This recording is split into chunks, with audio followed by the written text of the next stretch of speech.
Paper was like gold in medieval times.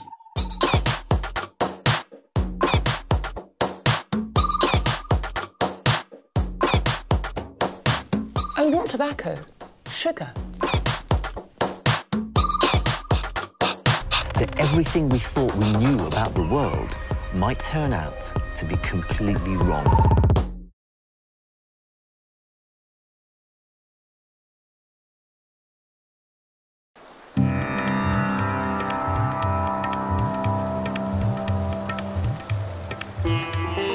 The Ganges is the most venerated river on Earth. On its 2,500-kilometre journey from source to sea, it flows through the physical and spiritual heart of India. To bathe in these waters is said to purify the soul. To die on the riverbank is to gain entry to heaven. The Ganges' spiritual influence is matched by its physical power. The river and its tributaries support 500 million people. But today, a crisis is looming, which threatens to turn this river of life into a river of death. As India's population keeps growing, the pollution created by its people is defiling the waters which they worship. Each year, over 1 million young children are poisoned by this river. Today, the Ganges, though holy, is less than pure.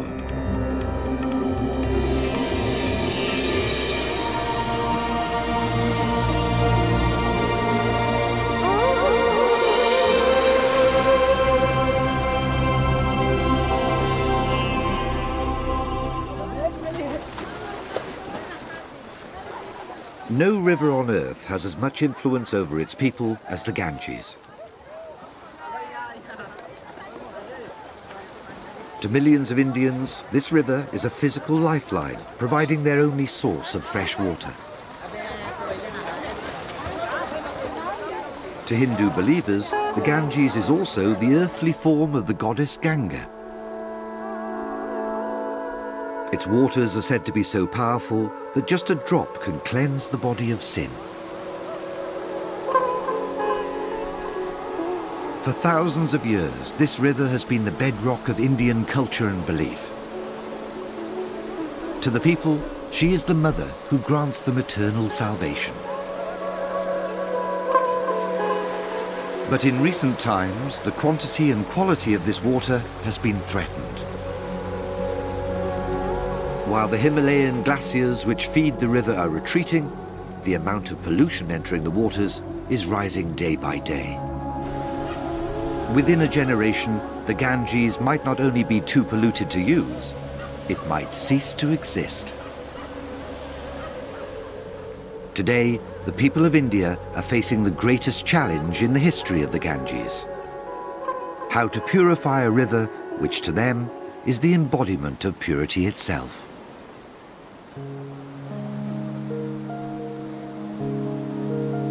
In Hindu culture, ordinary water is believed to have extraordinary powers.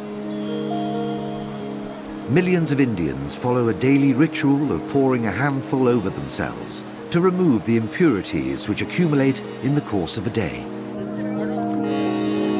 When water is moving in a river, it's even more precious, since it carries any pollution away in its flow. All of India's major rivers are considered to be holy, but the river Ganges is the holiest of all.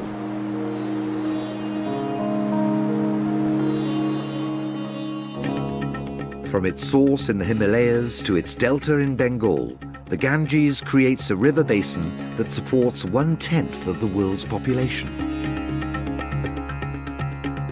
But according to ancient Hindu scriptures, the river Ganges originally flowed in heaven. Long ago, she agreed to fall to earth to help humankind by cleansing and resurrecting the ashes of the dead. To save the world from the impact of the river's descent, the Hindu god Lord Shiva caught the Ganges in his hair. Today, a whole culture of worship has sprung up around the place where this mystical event is said to have happened. Situated at the foot of the Himalayas, Gangotri is the first town through which the Ganges flows on its course from mountain to sea. This also marks the place where the river Ganges is said to have fallen from heaven to earth. In winter, Gangotri is snowbound and desolate, but as soon as the ice melts and the roads open, the place comes alive with thousands of pilgrims.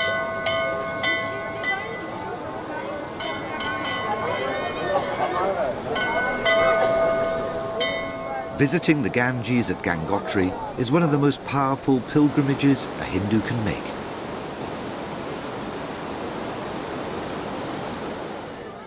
At an altitude of over 3,000 meters, reaching Gangotri is no small task.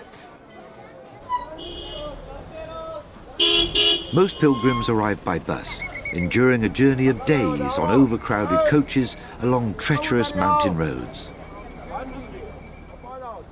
When they eventually set foot on solid ground, foremost in their mind is reaching the river, which they call Mother Ganga. Once at the water's edge, they fulfill their pilgrimage by bathing in the ice-cold flow. Just as Goddess Ganga came to cleanse the ashes of humankind, these pilgrims believe that the river will remove their sins. Here, where the river runs fast and pure, its cleansing powers are thought to be particularly strong. To thank the river for purifying them, the pilgrims may offer prayers at the temple, built, so it is said, over the exact rock upon which Lord Shiva sat to receive the Ganges in his hair.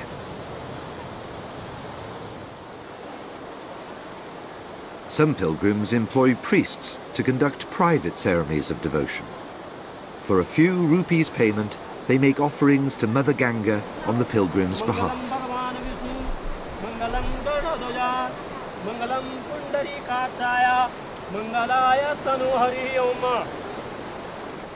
The effort of reaching Gangotri means that only devout pilgrims are prepared to endure the long coach journey to get here. But the most devout of all do not travel by bus. They choose to walk every step of the way. I have come from Benares. It's very far. It's 1,000 kilometers away. I walked all the way. It took me 3 months. I didn't have any money, and by begging for food and drink, I managed to come here. Nonne Nath is a sadhu, literally meaning good man. He is one of some 4 million sadhus in India who turn their back on the real world and dedicate their lives to the contemplation of God. For these men, pilgrimage is a way of life, and enduring the hardship of walking to Gangotri is a sign of their devotion. Living on charity and donations, some sadhus wear orange clothing to symbolize their rejection of material things. Some, like Nonne, cover themselves in ash as a sign of austerity. For sadhus, coming to Gangotri is an essential part of their lifelong quest to worship the deities, among whom Goddess Ganga is one of the most powerful. Every morning I get up, bathe, perform my rituals and apply ash. I perform prayers to the Mother Ganga and for the people. Then, having had my meal and water, and after the evening prayer, I have to sleep. The next morning I wake up at 4 o'clock and bathe again. This is how one has to live in Gangotri.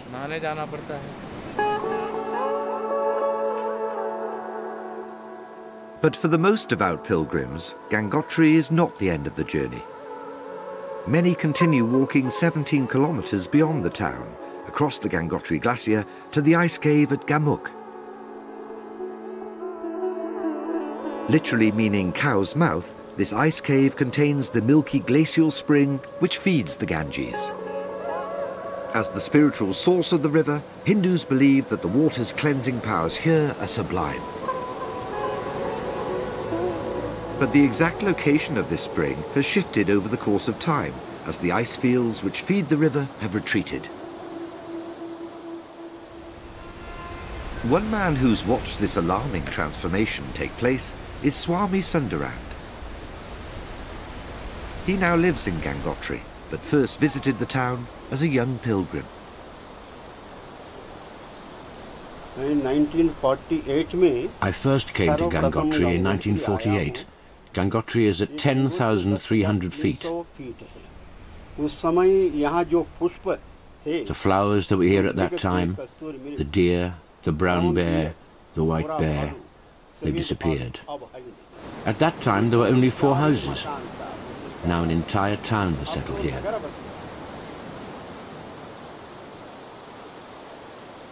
The house which Swami Sundaram built for himself is a testament to his lifelong passion for photography. When he travelled on from Gangotri to Gamuk, he took his camera with him.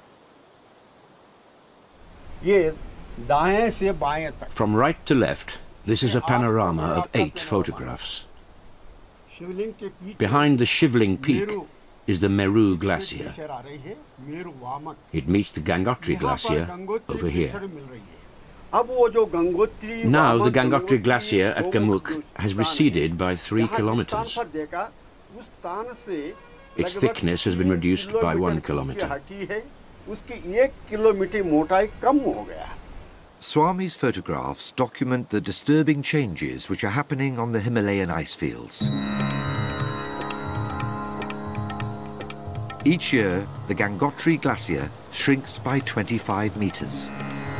This would explain the apparent confusion in religious accounts of where the Ganges begins. For though the glacial spring which feeds the river rises today at Gamuk, 4,000 years ago, when the Hindu scriptures were written, the glacier would have extended all the way to Gangotri, giving rise to the legend that it was here the Ganges fell to earth. The glacier is shrinking for 2 reasons. It's clear global warming has a part to play, but the pilgrims themselves are also responsible. To feed Gangotri's religious tourism industry, thousands of trees are being cut down for fuel and building, causing erosion and weakening the glacier walls. Due to hot weather, deforestation and fires, and modern development, the wildlife has been killed, and the Gangotri Glacier is receding further and further. In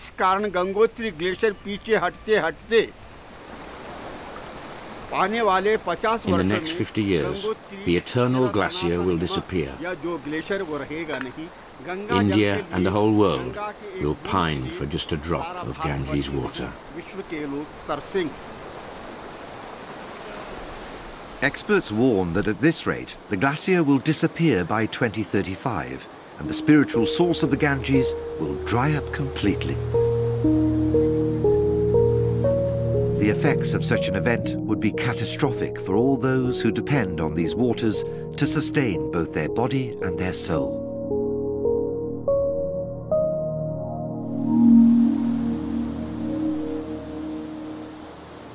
From Gangotri, the Ganges plunges downstream through the rugged mountains of northern India, bringing life to the land.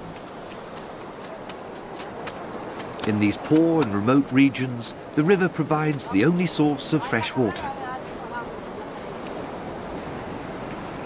In a country which suffers severe water shortages, this is the greatest gift the Ganges can bestow.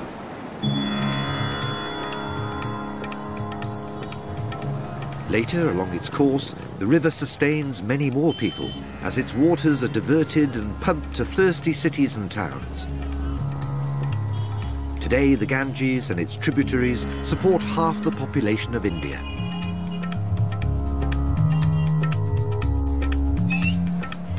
As well as quenching people's thirst, the river sustains their livestock and fertilizes their land.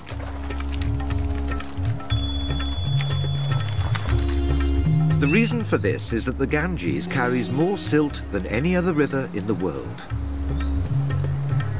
Mineral-rich sediment eroded from the Himalayan rocks is carried along in the flow and deposited across the river valleys, creating rich agricultural soils.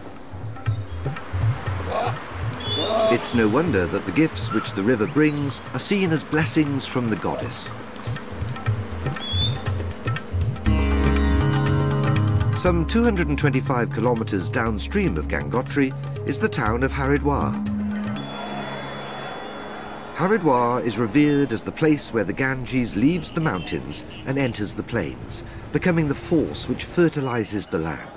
Each year, 18 million people visit the town to celebrate this crucial junction in the river's story.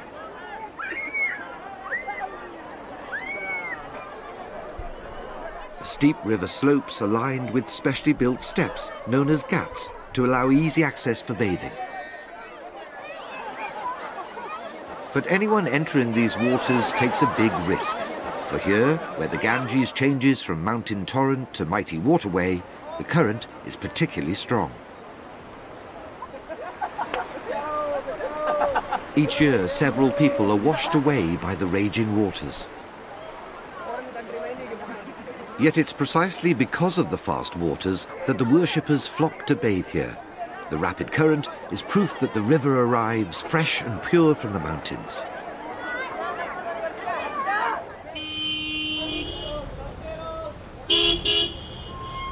What's more, Haridwar is one of the first major towns downstream of the Ganges source that is easily reached by road, making it one of the most popular pilgrimage sites in India. Since it's the religious obligation of every Hindu to make at least one visit to the Ganges in their lifetime, coming to Haridwar is a chance for the whole family to fulfill their duty. The town is set up to cater for this mass religious tourism. From the shade of their wooden shelters, Hindu priests offer a variety of services, from arranging accommodation to conducting religious ceremonies.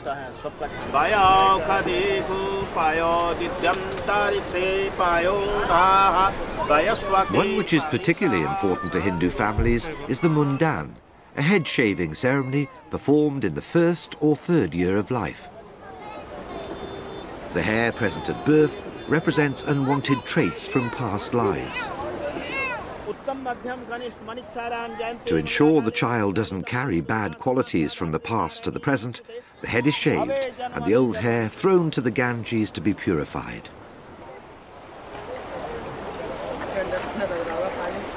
Families go to extraordinary lengths to ensure that their children's mundan ceremony takes place on the Ganges.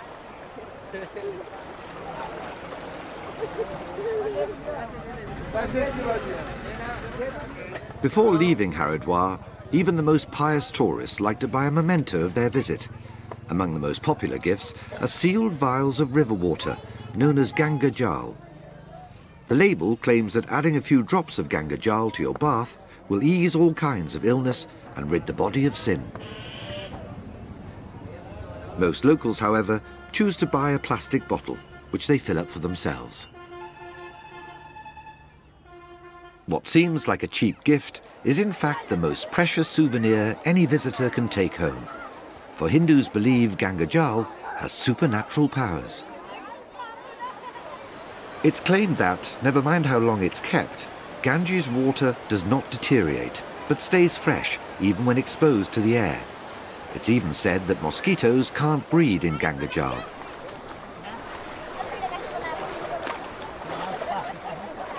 The pilgrims believe the river possesses these powers because it's the earthly form of the goddess Ganga.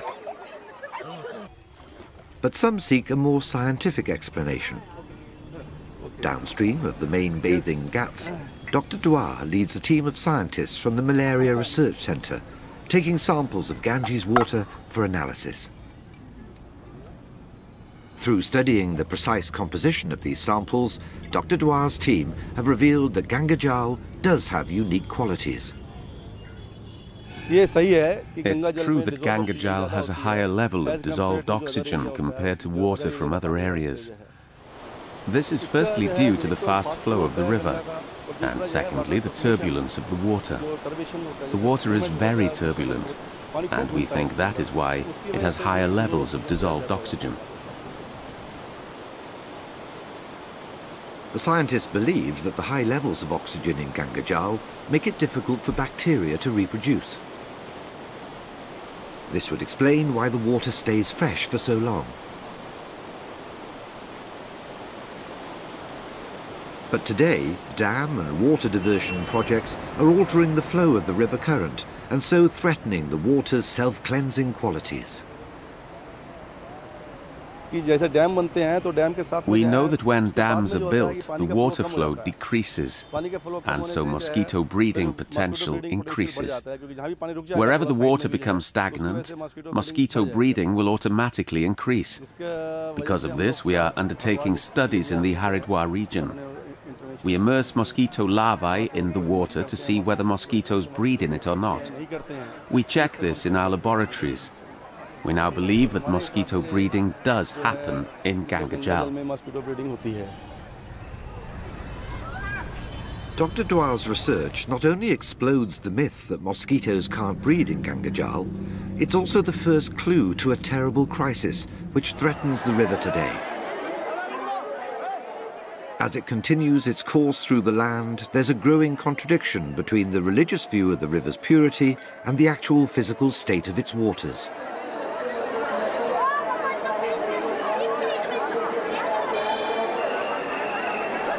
As night falls on Haridwar, pilgrims congregate for the evening prayer ceremony called Ganga Aarti, meaning river worship.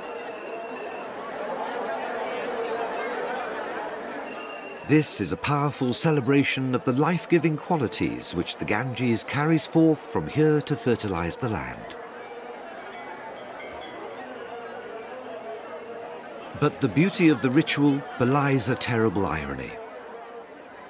For while Haridwar is where the Ganges matures into a mighty river, it also marks the place where this river of life begins a bitter battle to survive the pollution and excesses of the modern world.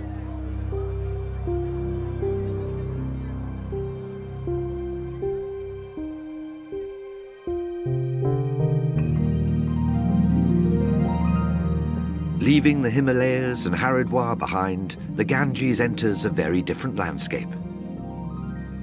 These low-lying regions, known as the Gangetic Plains, are some of the most productive and densely populated in Asia.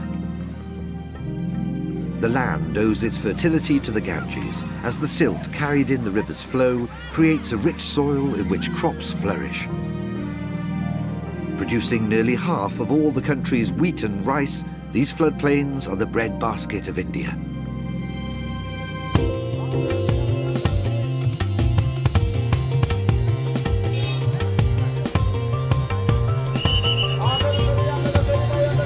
It's no wonder that the Ganges is revered as the river of creation and abundance.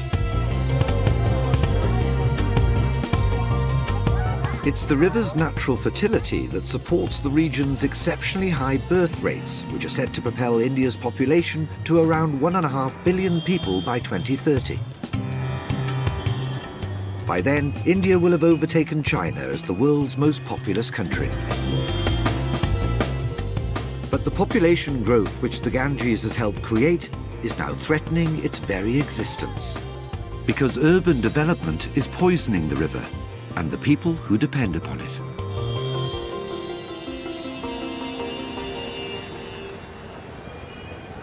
Located in the middle of the Gangetic Plains, Kanpur is the first megacity on the Ganges. It's home to over 4 million people and a booming leather industry. The rich farmlands all around Kanpur have the highest concentration of livestock in India, making this the perfect place for leather production. Kanpur's 350 tanneries specialize in processing hides into heavy leather in an industry which yields $375 million a year. But poor planning means there's no effective system for dealing with the massive amounts of industrial waste produced. For those who work and live here, the sulfurous gases pouring from the factories are a serious health risk. Rates of respiratory disease in this town are extraordinarily high.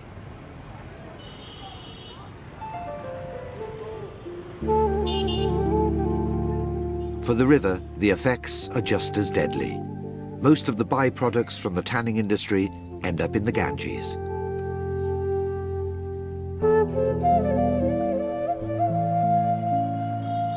Though it is mandatory that tanneries have their own effluent treatment plants, at least half do not. All manner of waste from animal carcasses to toxic effluents laden with carcinogenic chemicals pour through 4 major drains, directly into the river.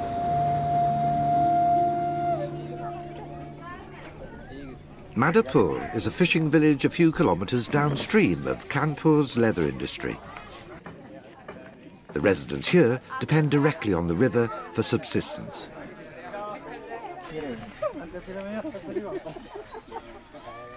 Fishing used to provide this community with a good living, as Kishampal Kashyap recalls.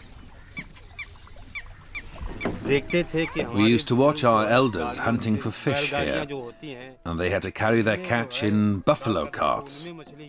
Such big fish, long ones, weighing about 20 kilos. People couldn't even lift them sometimes. Then, as we grew up, the amount of fish gradually decreased. Some fish don't even come here anymore because of the bad water that flows from Kanpur. Sometimes dead fish pile up on the riverbank, and the Ganges stinks. To most fish, the pollution in this water proves deadly. Among the few species hardy enough to survive is the local roe fish. But when caught, their flesh is so laden with toxins, it is practically inedible. Sometimes we think, fine, we don't have anything else to eat, so we'll just cook this. But sometimes it turns out to be bad and makes the children sick. The people of Madhapur know only too well how pollution is poisoning the river. But they can't escape its deadly effects. They depend on these waters for their survival.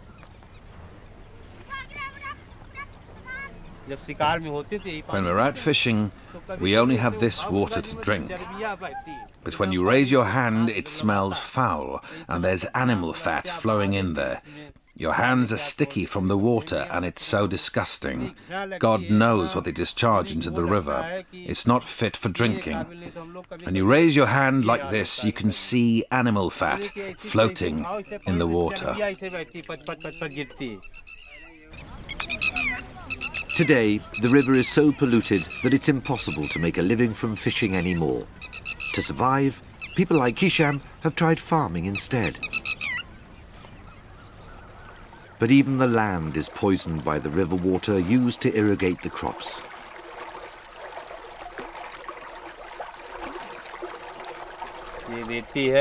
We want to use the sand to grow cucumbers, melons, and vegetables. But when you plant seeds in the soil, they don't germinate.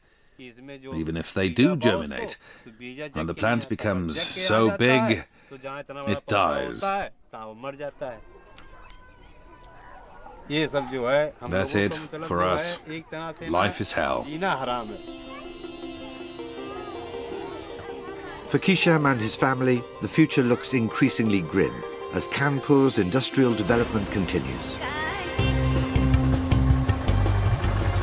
Commercial growth attracts tens of thousands of new residents to the city every year. But this mass migration simply makes the problem worse. For the population of Kanpur produce their own waste, around 360 million litres of sewage per day.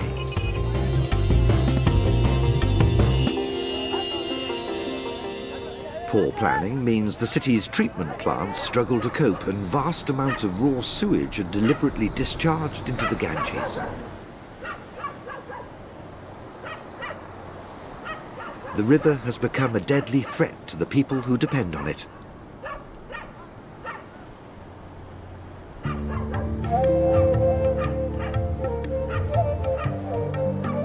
Nowhere is the problem more acute than at the Holy Ghats, where the local people attend their daily bathing rituals. Even here, the Ganges is considered to be holy, and washing in its waters is supposed to rid the body of pollution. These days, the opposite outcome is more likely.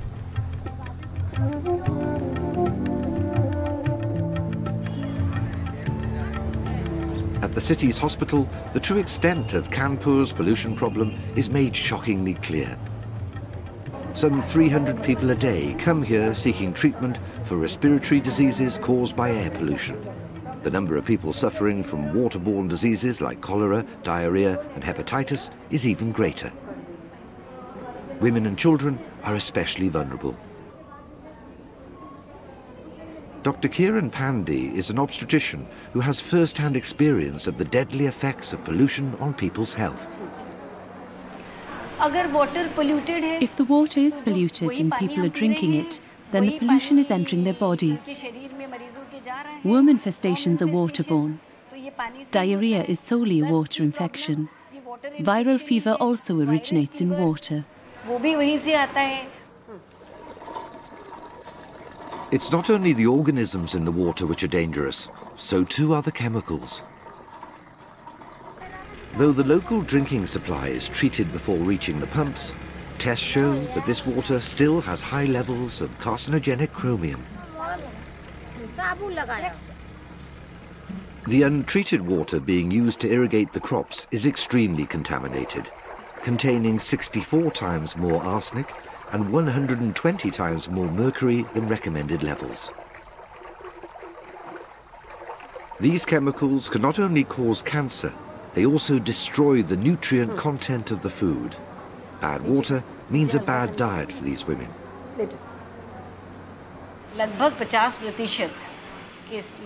Almost half of all the patients we see have anemia. For example, a normal hemoglobin level would be between 11 and 13. Now in India and in this area, we have problems of malnutrition. So we often get patients with hemoglobin levels of 1 to 3 milligrams. And because of this, the child's growth is affected. It could also lead to premature delivery and underweight babies, and even sometimes death. There's no doubt that the polluted river is to blame for much of the death and disease suffered by the people of Kanpur. But they can't afford to protest too much. The wealth generated by the tanneries drives the local economy. For many residents, a dirty Ganges is a regrettable but necessary price to pay.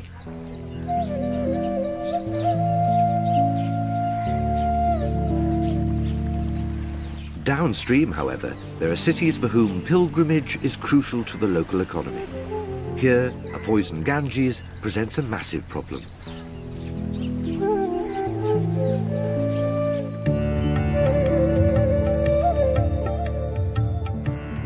The city of Allahabad sits at one of the most sacred river confluences in India. This is where the holy Ganges meets the earthly Yamuna and the mythical Saraswati River. Hindu mythology says that gods and demons fought a war here over the nectar of immortality, spilling some at the river's confluence. During the Kumbh Mela festival, pilgrims gather to venerate the place where the nectar fell, in one of the most important events in the religious calendar.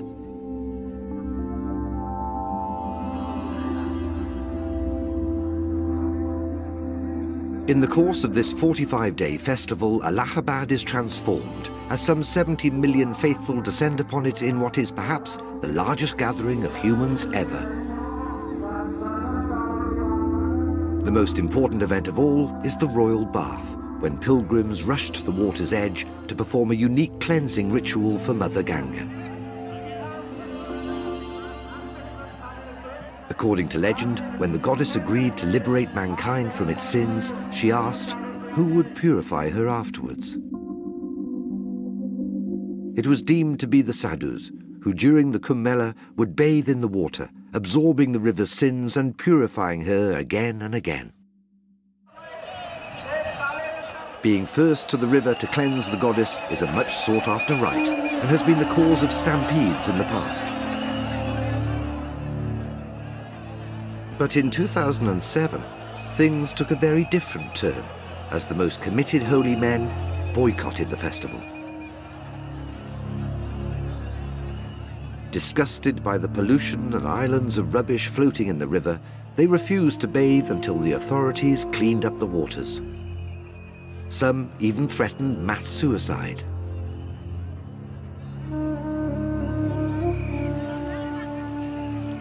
These protests marked a critical junction in the river's story. Even the sadhus felt they could no longer ignore the contradiction between their religious beliefs and the physical state of the waters. Shocked by the swell of public opinion, the authorities opened an upstream dam to flush pollution away from the main ghats. It worked. The sadhus were appeased and the festival went ahead. But in the minds of the public, a new truth had been established, that the Ganges, though holy, is now less than pure. It's becoming clear that drastic long-term action is needed to prevent this river of life from becoming the river of death.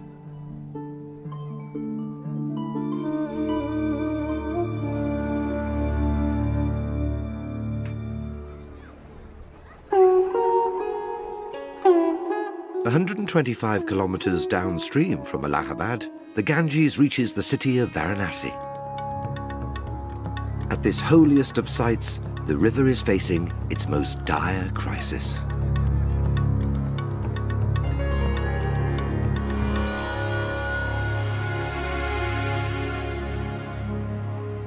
Varanasi is said to be the spiritual home of all 330 million Hindu gods and goddesses.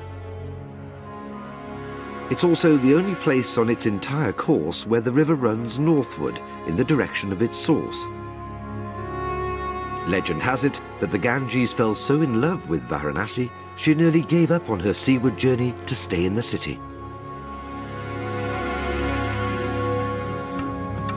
This is the most important pilgrimage site in India.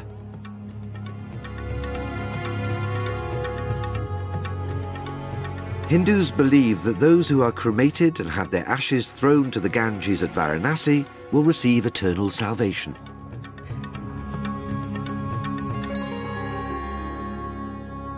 For this reason, Sikh people make a desperate pilgrimage from all around the country to spend their last days in this city.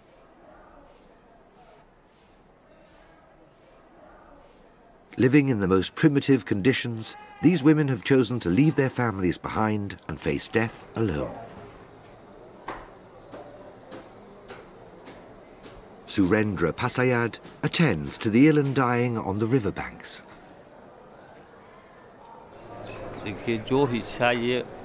The old people who come to Varanasi think, if I detach myself from my family, I will find God.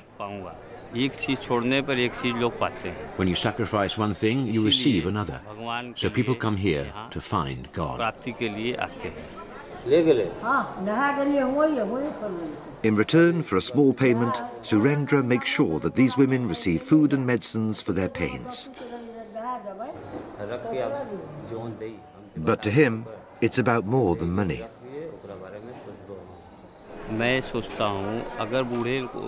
Helping the old people gives me more spiritual fulfillment than the act of just praying.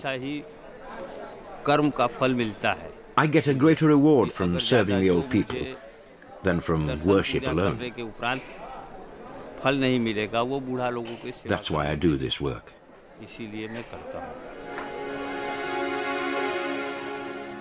Not only does Surendra care for the sick, he looks after the dead too. When these women die, Surendra will fulfill their final wish by making sure that their bodies are ritually burned on the riverbank.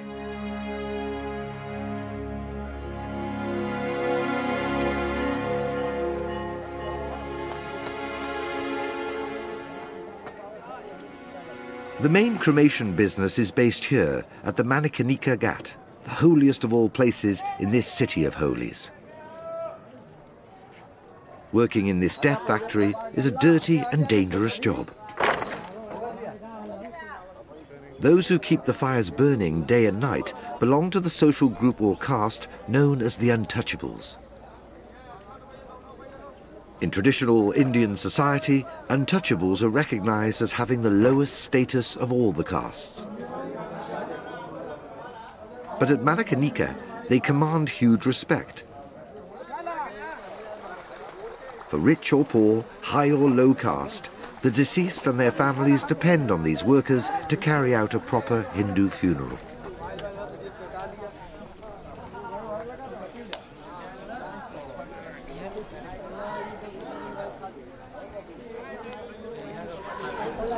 Package deals are available, even for the dead. All the wood, incense and manpower needed for a full cremation can be bought for some 950 rupees. That's about $20. Once the price is agreed, the death servants go to work. Firewood is weighed for the pyre, onto which the body will be placed.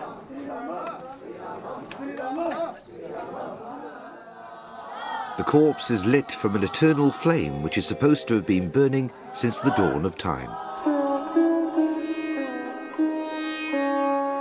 Meanwhile, the chief mourner, usually the elder son, has his head shaved as a symbol of his grief.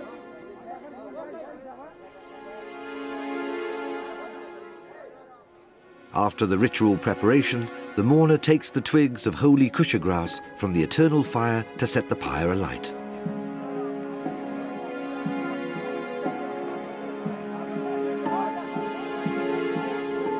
The corpse burns and the fire conveys the deceased to heaven.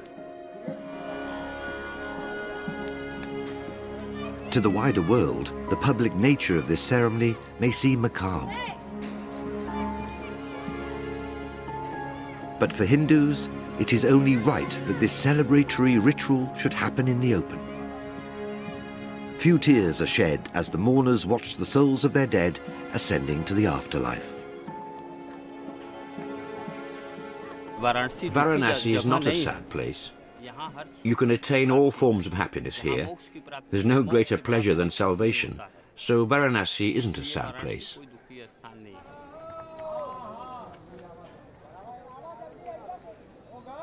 After the cremation, the ashes are thrown to the river and the mourners walk away without looking back.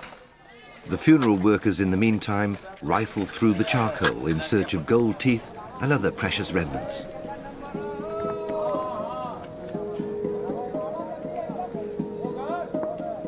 But it's not only people's ashes that are thrown to the river. Pregnant women and dead babies are considered devoid of sin. They don't need to be cleansed by cremation, and their bodies are floated directly on the water.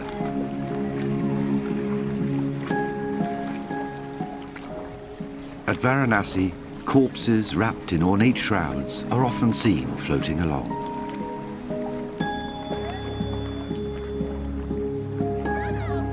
The beach opposite the city is also littered with human remains.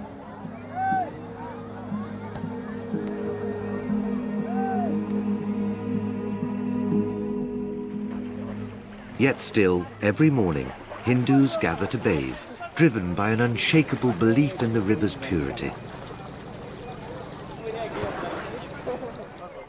One of them is Dr. Bhadra Mishra. Dr. Mishra was only 14 when he became the 7th priest in his family, a position passed down from father to son. He's also a professor of hydraulic engineering and is fully aware of the pollution which plagues the river. Yet for him, bathing in these waters is not a matter of choice, but a matter of faith. The religious texts say that visiting the goddess, touching, washing, drinking her, cleanses our sins. I will not break from tradition, but I also just can't believe that there is no pollution entering the Ganges. There certainly is. So, in my case, there's a rationally trained mind as well as a committed heart. Dr. Mishra believes it is the authorities, not the pilgrims, who are to blame for most of the pollution on the Ganges. आप ये समझिए तो गंगा जी को saying that it's only the pilgrims that are making the river impure and dirty. This belief should come to an end. The Ganges is being harmed by those people who are overseeing the functioning of the cities and the factories, and those who are dumping the effluents of the many factories into the river, which we refer to as point sources of pollution. 95% of the pollution is caused by point sources of pollution. Frustrated by the authorities' indifference, Dr. Mishra began his own Ganges cleanup campaign and established a research laboratory to monitor pollution levels. Today, Krupam Dubey works at the lab testing samples of river water for a bacterium called fecal coliform, which is present in human sewage. If it's ingested, this organism can cause deadly illnesses such as typhoid and hepatitis. The amount of fecal coliform present in the water is a prime indicator of the health hazard which it poses. The test results at Varanasi are shocking. For drinking water, the fecal coliform content should be 500 or less. That's the permissible limit. Our samples are taken 5 meters from the riverbank, because that's the furthest point from the bank that people are able to bathe. They also drink the water from there. And the fecal coliform count is found to be between 40,000 to 80,000. The biggest reason for this is sewage. Today, over 1 million litres of sewage is dumped into the Ganges every second. At Varanasi, the biggest problem is poor infrastructure.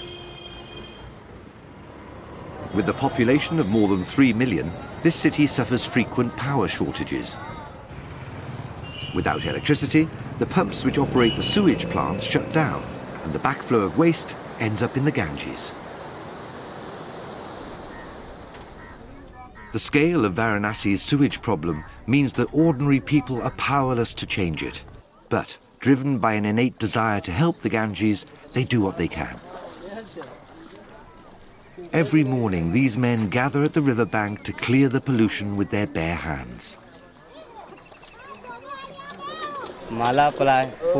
Garlands, flowers, plastic, clothes. We pick them all up and put them in the boat. We take this rubbish to the other side of the river where the dogs and crows eat it all up. They also pick up human corpses and carcasses of sacred cows, often found floating in the waters.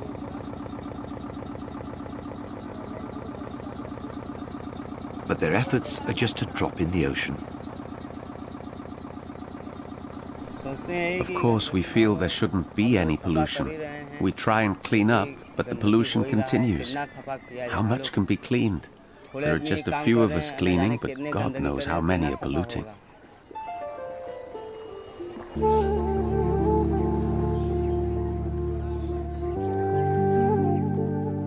Varanasi marks a crucial point in the Ganges story. It's here that the spiritual cycle of life and death associated with the river reaches its climax. It's also where hard science is most at odds with Hindu belief. The evidence proves that the Ganges at Varanasi is anything but pure. Many claim that the pilgrims' faith makes them blind to the problems. Others believe that even if people knew about the pollution, they would still feel compelled to bathe. For them, the Ganges is the medium of life. Just like a fish cannot be separated from water, they cannot be separated from the Ganges. What's more, Dr. Mishra is convinced that the people best placed to purify the Ganges are the very people who believe in her purity.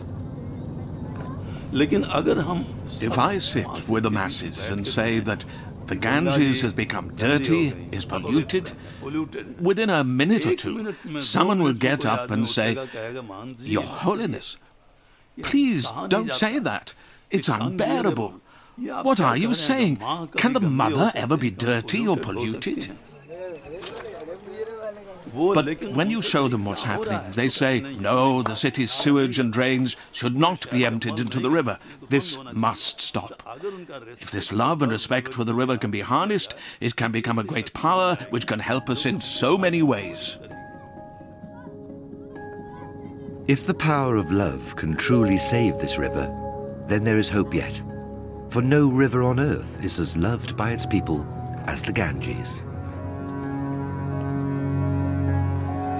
Perhaps 4,000 years of faith in the purity of these waters will undo the last 50 years of neglect. But pollution is just one of the problems to be faced. As the glacier which feeds the river continues to recede, there is a real danger that the source of the Ganges will disappear. Yet India needs the river today more than ever. As the population boom continues, the amount of water available to each person is rapidly decreasing. It's estimated that by 2020, India's demand for water will exceed all sources of supply. Drastic change is needed to save the river and protect the future of her people. How that can be done is the challenge facing India today.